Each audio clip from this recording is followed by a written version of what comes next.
everyone. Welcome to this episode of Co-Angler's Corner, brought to you by Olson Home Theater. I'm Russell Olson. Today on the show, what I'd like to talk about is knowing when to stick with bait. I had a tournament on, we were on Butamore, but like Winnebago tournament, where I changed it a little bit too much.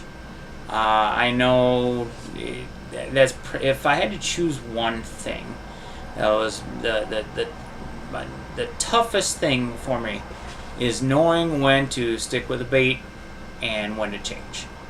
On the tournament, I changed like mid-morning, kept changing. Thing is, I'd caught some fish. They were dinks, but they were fish nonetheless. Kind of caught some white bass in the mid morning. Then in the afternoon, the fish started to turn on to what I was using, and actually ended up doing pretty decent. Got fourth place at that tournament. The one thing I wish I would have done is I wish I would have stuck with what I was doing. And I'm actually going to talk more about what I was using that in this episode's Fergal Muse book, Spotlight Bait. But I made some decisions in the morning that did help me as far as my rig. Like I said, I'll go into that a little bit further in my Spotlight Bait segment. Sometimes it's just your gut, and obviously sometimes you can be wrong. But when, like I said, that day I wish I would have just stuck with what I was using. Maybe been a little bit more patient, but that's, hindsight is 20/20. Unfortunately, I learned from it. If you're getting bites, maybe I made a total bait change, or changes, I should say, during the mid morning. Probably what I should have done is probably just rigged up another color. Maybe I was using white on my bait. Maybe use green pumpkin instead for a while. I think I made too drastic of a change that day.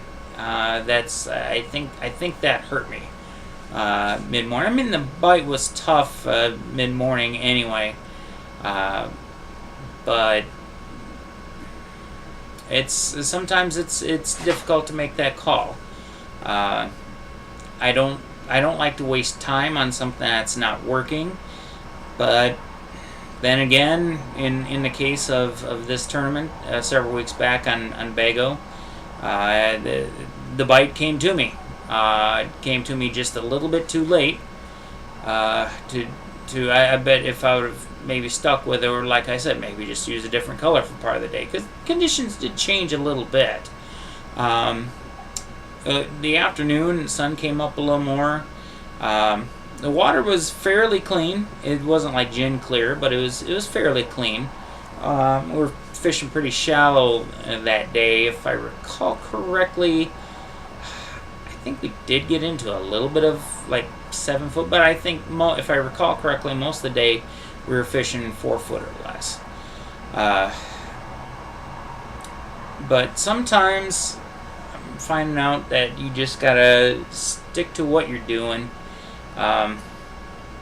Actually sitting here thinking about it, the fact that we were catching fish on what we were doing in the morning, again, hindsight's 20/20, but I'm thinking I should have stuck with what I was doing, and like I said, maybe rigged up a couple different colors and had them ready to go. That's the only thing I can really think of. I mean, it's hard, especially if you're going hours and hours and not catching any fish. But just sitting here thinking about it while I'm talking about that day on the water. That's probably the main takeaway I can think of.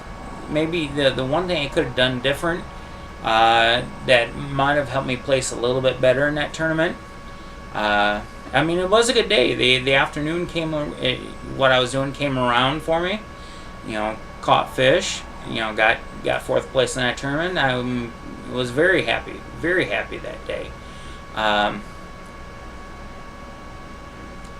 Yeah, so that's just like I said, just thinking about it here, just kind of going through it in my mind. I mean, when you sit down, think about things, you're gonna go through that a lot. What could I have done different? What could I have done better? What could have got me that kicker fish, or that fish I needed for my limit that could have made me place maybe second or even first place. That's the main things I can think of. Our game plan that day, I think, was good. I think it was definitely good for where we went to. Like I said, Butamore is a good place to catch fish. You can get some decent fish out of there, which we did. My big one that day was another one just shy of 3 pounds. I've had a few more dinks this year, but I'm still kind of at right now where when I'm catching fish, they're generally pretty decent. So it's just a few takeaways from that day. I'm gonna get into what I was doing a little bit more as far as my bait and my technique, and how I thought we were catching fish that day. And that will lead us up to this episode's Frugal Moose Books Spotlight Bait.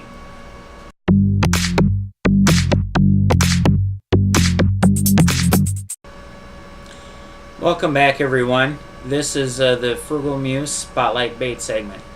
On today's segment, what I want to talk about is the bait that I used to catch my fish with at that Winnebago tournament I was talking a lot about in my last segment.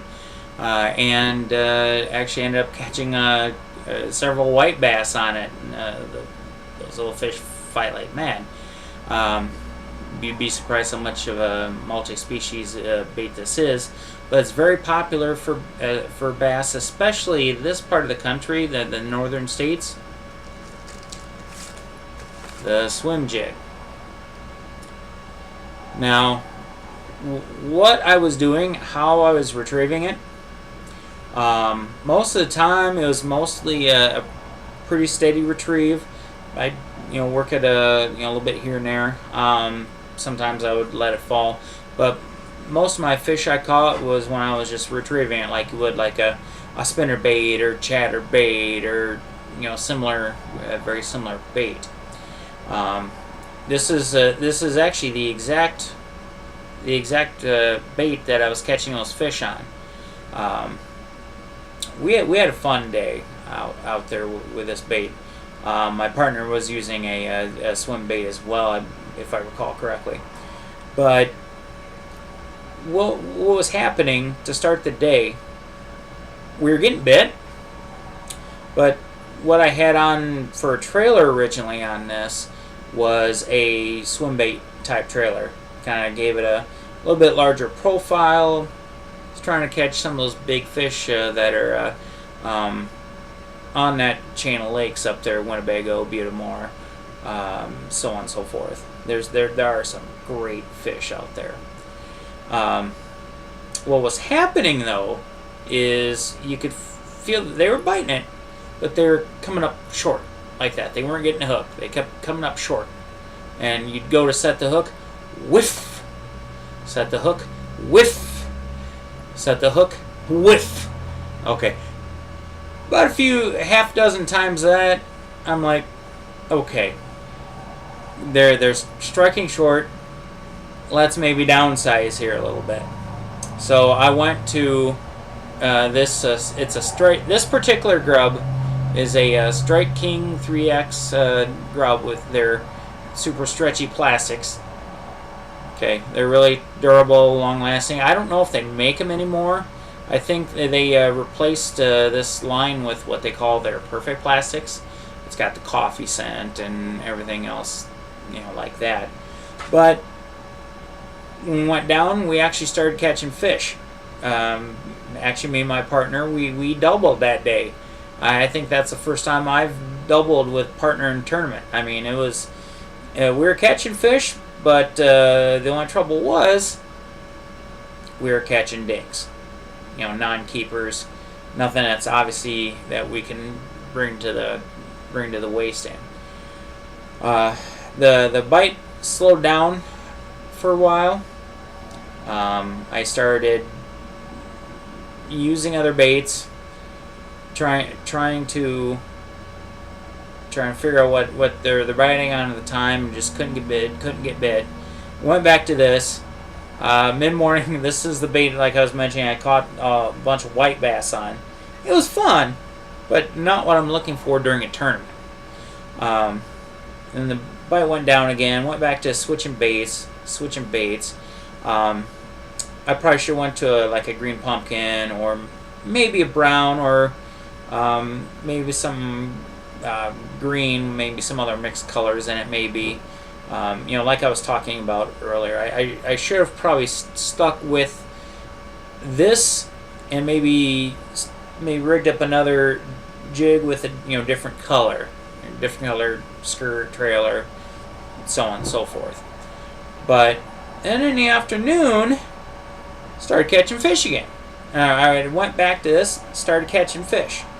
I want to say it was between 11:30 and noon that I actually started catching fish on this again. I think if I would have just switched colors instead of completely switching baits, I probably would have had an even better day. I would possibly even placed higher in the tournament.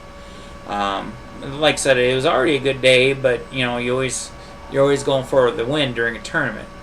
But again, steady retrieve. The thing of it is, this tail had so much action in that water. These 3X plastics. Another company has made plastics like these too that did this, and it just this tail was like, when I could see it when I was bringing my bait back up the boat, like this tail like crazy. And I think that action definitely helped. And that's something I've noticed too, especially during the summer. I've used other jigs that have had, or even with what looked like pinchers, but they just fluttered like crazy. They were just all over the place. And that's, had some success catching fish on those.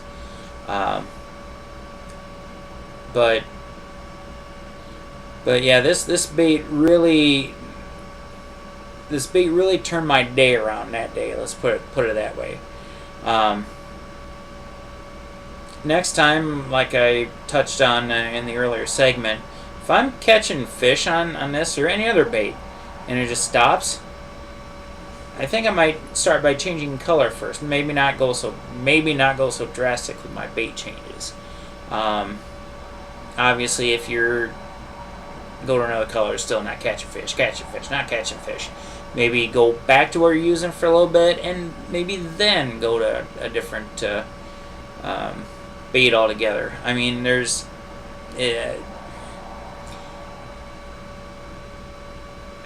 sometimes you got to go with your gut. I mean, obviously, again, it goes back to if you have a chance to pre-fish and you have success on a bait, obviously that helps you develop a better game plan. But when something comes up like that on the water where you're catching fish and it stops, maybe try a different color first for just a little while. I don't like wasting too much time on something that's not working. But in the case of that tournament, this really came back on for me. Like I said, if I would did a little bit lighter adjustment, I might have had an even better day. I might have caught a few more fish during the parts of the day that they just felt like you couldn't get a bite. So I would definitely say especially if you're in the north. But I would think this would be pretty successful anywhere. But try a swim jig. It's definitely one of my staples. I definitely prefer to be a power fisherman using things like the swim jig, spinnerbait, chatterbait, uh, crankbait. That's my preference. So many of our tournaments that we've been at, we haven't caught them in the best conditions. So I just felt like that a power presentation wouldn't work. But I'll tell you what, this really came around, helped my day come around that day. So like I said, give a swim jig a try. Um, White is definitely a staple color for these. But I've actually been finding under other conditions that um, another color I find that works. I would say it's a secondary color. This would be a primary color, especially in clear water. But I find black and blue works. Um, Under certain conditions, like I said, maybe we need to make that color change. Maybe try a green pumpkin. Let your water conditions, light and water clarity conditions, help you make that decision. Let that feed into your gut feeling. So, and with that, that'll be it for this episode of Co-Angler's Corner. I hope this helps, and I wish you good luck on the rest of the season. That'll be it for today's episode. I hope what we've talked about today will help you be a better angler. I'd like to thank my sponsor, Frugal Muse Books. You mentioned Co-Angler's Corner at checkout, and you'll get a 10% discount. And also, too, if you'd like to make money while helping people change their lives and feed starving kids in America, feel free to email me at olsonhometheater@gmail.com, and I'll personally respond with information. Uh, Take care and wish you luck from the back of the boat this season.